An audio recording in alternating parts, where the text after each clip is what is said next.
I lost my friend right when I got into girls' home.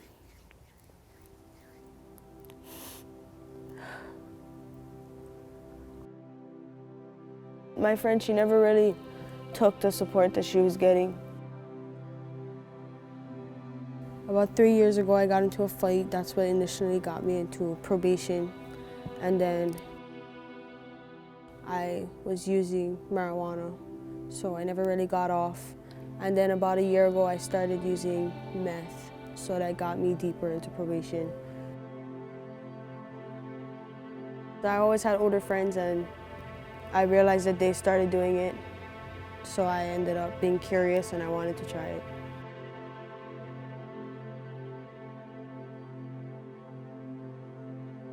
When I became a mom, I needed to change, not just for myself and my mom, but most importantly for my son.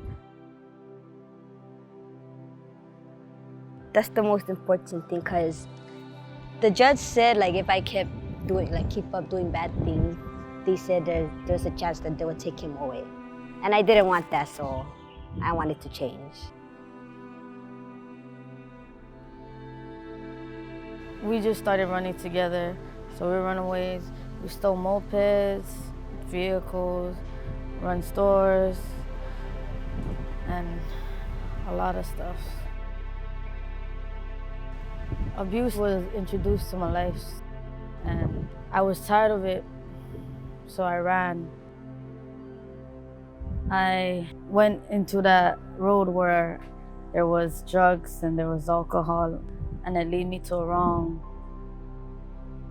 I met Jo Mary first. She was pregnant with her son, and she was a little bit reserved, but very intelligent and grounded. Same with Mylanta. She was reserved, a little bit more guarded. There was a lot of obstacles and a lot of things in front of them that would make it more difficult for them to succeed, but you kind of knew they had it in them to overcome. She started doing drugs. She started running away from home. She started not obeying anything I said. She thought she knew everything. It made me feel like I wasn't doing something right. I'd feel like there's more that she needs from me. So we see it a lot with our youth. It's their peers that they hang with. Marijuana has always been a big issue for our youth, but recently we see a greater impact of meth in our communities and how that's impacting them. And it's such an addictive substance that it's sad to watch it take hold of them. As time went on and we got deeper into a relationship with Wainani, we found out that there was a lot more going on. She had some bad influences. She ended up smoking meth weekly, and it turned into a lot more problems and issues. So she went to interim home a lot of times, and we were assigned a caseworker, Wainani, and she was determined. Every week she would drive my daughter nuts. Every week she'd come out and be like, "No, you're coming with me, you're coming with me," you know, and she just made sure that my daughter kept up with what she needed to do.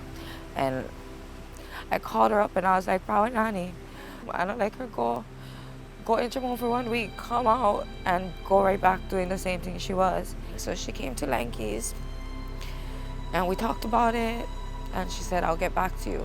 And she went, and I went back to the courthouse and I waited for her there. She came with my daughter, and that's how Yasmin ended up where she is today, in girls' home, because my nanny helped me. Yasmin is strong-willed, very independent. She'll do her no matter what. One thing that stands out from Hale Kipa for me is that we're willing to go out there. We're willing to be the first in line to figure out what's going on. We're willing to give what is given to us. We're willing to go beyond the call of duty. We're willing to not just do our job, but do it because we love the kids and the families and the community that we work with. We respond to crisis situations. We're there on call 24/7.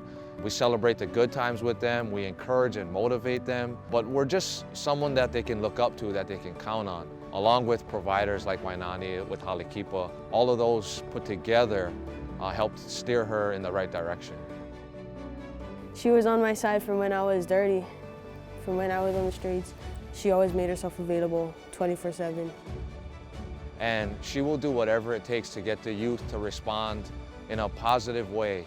Even though someone like Yasmin may say no 10, 15, 20 times, Wainani will be there again the next day, ready to ask the same question, are you ready to have a better future? She helped me a lot with my stuff, like my community service hours.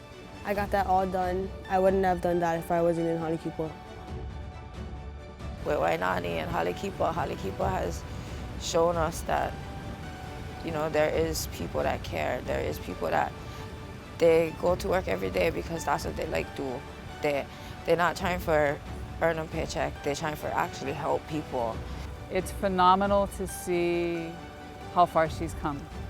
It's emotional to see her make the gains that she's had, but to see her feel proud of what she's done there's no words for it. Most of them just need to remember that they can have dreams and hopes outside of their daily survival. And I think once they discover that they are allowed to have dreams, they just kind of are propelled by that. We don't give up. So right now I'm thinking about after I graduate, I find a job, save up the amount of money I can to attend LCC or HCC. Just take this opportunity to grow. With their help, I've accomplished a lot. When we couldn't stand, they stood up for us. When we had nothing, they provided. My goal is to graduate high school and to go to college. Oh yeah, I want my mom to be proud. I know that I used to make her hurt by the stuff that I used to do. I want to go to college for law and administration and eventually be a cop. I just like cops. Even though, you know, I got busted by cops, I want to be a cop. The streets is not the answer. It never is. It never will be. Because you're never going to get anywhere. Amen.